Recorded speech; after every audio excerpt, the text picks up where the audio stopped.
अमेरिकी सदर ने ईरान को जौहरी हथियारों के हसूल से रोकने के मैमो पर दस्तखत कर दिए। वाशिंगटन में डोनाल्ड ट्रंप की मीडिया से गुफ्तगू, कहा कि ईरान न्यूक्लियर हथियार नहीं रख सकता। अगर तेहरान ने अमेरिका पर जवाबी हमला किया और मुझे मारने की कोशिश की तो ईरान को मुकम्मल तबाह कर दिया जाएगा। ईरानी तेल की दूसरों ममालिक को फरोख्त पर पाबंदी लगाने का इख्तियार रखते हैं। ट्रंप ने अक़वाम मुत्तहिदा की इंसानी हकूक़ काउंसिल से निकलने के एग्जीक्यूटिव ऑर्डर पर दस्तखत कर दिए। फ़लस्तीनी इमदादी एजेंसी और UNRWA के लिए फंडिंग रोकने की दस्तावेज़ पर भी साइन किए। कहा कि फ़लस्तीनियों के पास गजा छोड़ने के अलावा दूसरा रास्ता नहीं है।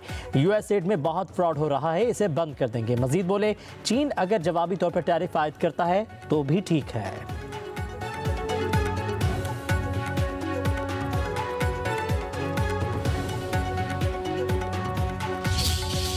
फाश गलतियां हुई थी, इस हवाले से वो उसके लिए कुर्बानी एक मरतबा फिर पेश कर रहे हैं कि अगर माजी में बास गलत फैसले ना होते, सैकड़ों हज़ारों दहशत गर्दों को जो छोड़ा गया, इस हवाले से कि ये अमन कायम होगा, तो उसका आपने हाल देख लिया।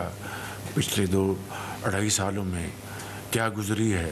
हमारे जवान और अफसर जो कुर्बानियाँ दे रहे हैं, ये तारीख़ हमेशा इनको सुनहरे हरूफ से याद रखेगी। माजी में सैकड़ों दहशतगर्दों को छोड़ा गया। गलत पॉलिसियों की वजह से जवान आज कुर्बानियाँ पेश कर रहे हैं। अफवाज पाकिस्तान और अवाम दहशतगर्दी के नासूर के मुकम्मल खात्मे के लिए शाना बशाना है। वज़ीर आज़म का वफाकी काबीना के इजलास में खिताब। यूटिलिटी स्टोर्स के बगैर रमज़ान पैकेज लाने का भी ऐलान। कहा कि महंगाई की शरह नए साल के आगाज़ पर ही मजीद कम हो गई। अशिया खुर्रनोश की कीमतों में कमी से आम आदमी को रिलीफ मिल रहा है। ज़राई टैक्स पर 4 सूबों ने वफाक के साथ मिलकर जिम्मेदारी का मुजाहरा किया। वज़ीर आज़म शहबाज शरीफ ने इस्लामाबाद में जिन्ना स्क्वायर का इफ्तिताह कर दिया। वज़ीर आज़म की मनसूबा 72 रोज़ में मुकम्मल करने पर वज़ीर दाखिला मोहसिन नकवी और CDI की टीम को मुबारकबाद। कहा कि यह वही तरीका है जो कौमों को ज़िंदगी बदल देता है। ईद तकरीब से खिताब में कहा, ओवरसीज़ पाकिस्तानी हमारे सफ़ीर मुल्क की तरक्की में किरदार अदा कर रहे हैं।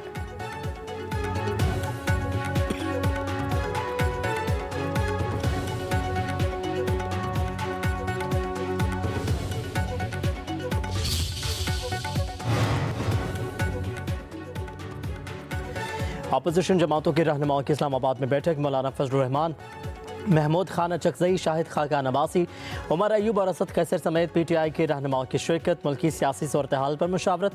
अपोजिशन इत्तेहाद पर गौर, आम इंतखाबात का मुतालबा कर दिया। इजलास के बाद मौलाना फजलुर रहमान की मीडिया से गुफ्तगू, कहा कि अपोजिशन जमातों ने 8 फरवरी के इलेक्शन को धांधली ज़दा करार दिया। ये मैंडेट अवाम का मैंडेट नहीं। मौजूदा हुक्मरानों को मजीद इख्तिदार में रहने का कोई हक नहीं।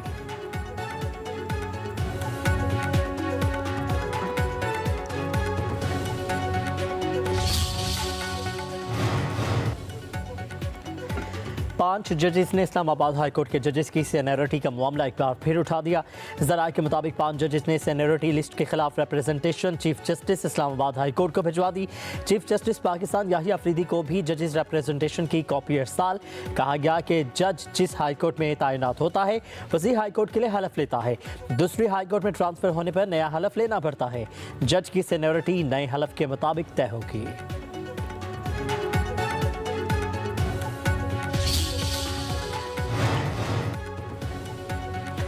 सुप्रीम कोर्ट में 3 चीफ जस्टिस की अहम meeting. Chief justice Pakistan justice Yahya Afridi से इस्लामाबाद और लाहौर हाई कोर्ट के चीफ जस्टिस की मुलाकात।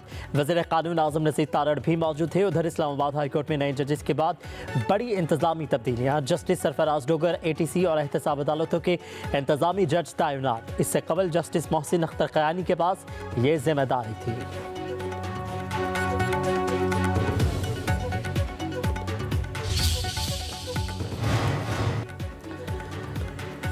बानी PTI और सजा याफ्ता मुजरिम की तरफ से कोई ख़त नहीं मिला। एस्टेब्लिशमेंट को ऐसे किसी भी ख़त को पढ़ने में कोई दिलचस्पी नहीं।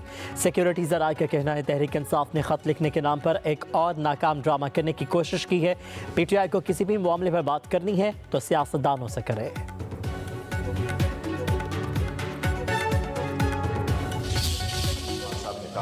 कि मैंने एक लेटर लिखा है, चीफ ऑफ आर्मी स्टाफ को लेटर लिखा है और खान साहब ने उनके मदनजात खुद जाके पढ़ के सुनाए लोगों को और कहा है कि फ़ौज की बड़ी कुर्बानियाँ हैं और हलीज नहीं होना चाहिए। और उनकी तरफ से अगर कोई रिस्पांस आता है तो हम वेलकम करेंगे, होना चाहिए।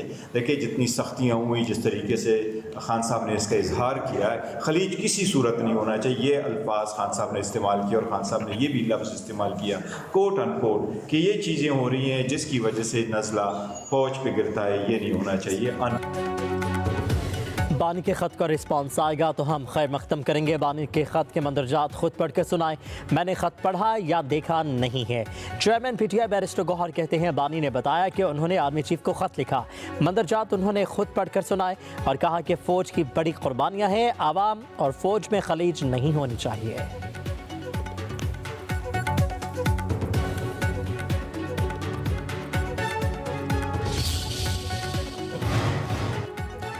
खत लिखेंगे अगरचे मतलब कुछ ना हो, हम तो आशिक हैं तुम्हारे नाम के।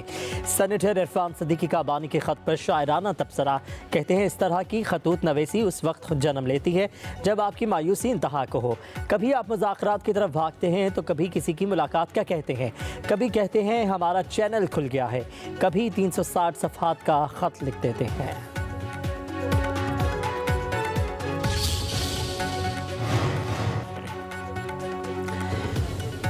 कभी पाँव पकड़ते हो तो कभी ख़त लिखते हैं। ख़त लिखकर एनआरओ मांगा जा रहा है, कोई जवाब नहीं आएगा, इस पर जवाब ही है। पंजाब के वज़ीर इत्तलात अज़मा बुखारी की गुफ्तगू। कहा मरीम नवाज़ के कामों में कीड़े निकालने वाली सिंध हुकूमत अपने मंसूबे निकाल कर दिखाए।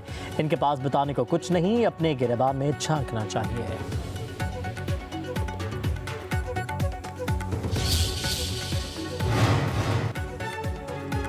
पीके एक्ट में तरामीम सुप्रीम कोर्ट में चैलेंज। दरख्वास्त में तरामीम कलअदम और फुल कोर्ट तश्कील देने की इस्तदा। शहर क़य्यूम खान ने दरख्वास्त में मौक़िफ़ इख्तियार किया। पीके एक्ट में तरामीम बुनियादी हक़ूक़ के ख़िलाफ़ हैं। पार्लियामान को बुनियादी हक़ूक़ के ख़िलाफ़ कानून साजी का इख्तियार नहीं। फुल कोर्ट न सिर्फ तरामीम बल्कि असल पीके एक्ट का भी बुनियादी हक़ूक़ के तनाज़ुर में जायज़ा लें।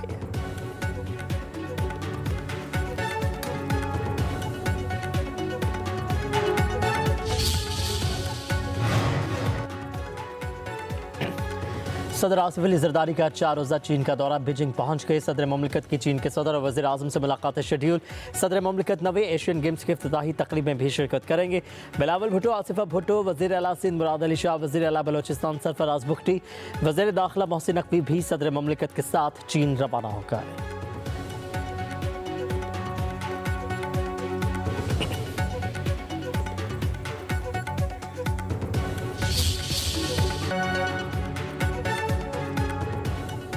अमेरिकी सदर ने ईरान को जौहरी हथियारों के हसूल से रोकने के मैमो पर दस्तखत कर दिए। वाशिंगटन में डोनाल्ड ट्रंप की मीडिया से गुफ्तगू। कहा कि ईरान न्यूक्लियर हथियार नहीं रख सकता। अगर तेहरान ने अमेरिका पर जवाबी हमला किया और मुझे मारने की कोशिश की तो ईरान को मुकम्मल तबाह कर दिया जाएगा। ईरानी तेल की दूसरों ममालिक को फ़रोख्त पर पाबंदी लगाने का इख्तियार रखते हैं। ट्रंप ने अक़वाम मुत्तहिदा की इंसानी हकूक़ काउंसिल से निकलने के एग्जीक्यूटिव ऑर्डर पर दस्तखत कर दिए। फ़लस्तीनी इमदादी एजेंसी और अनरवा के लिए फंडिंग रोकने की दस्तावेज़ पर भी साइन किए। कहा कि फ़लस्तीनियों के पास गज़ा छोड़ने के अलावा दूसरा रास्ता नहीं है। यूएस एड में बहुत फ्रॉड हो रहा है, इसे बंद कर देंगे। मजीद बोले चीन अगर जवाबी तौर पर टैरिफ आयद करता है तो भी ठीक है।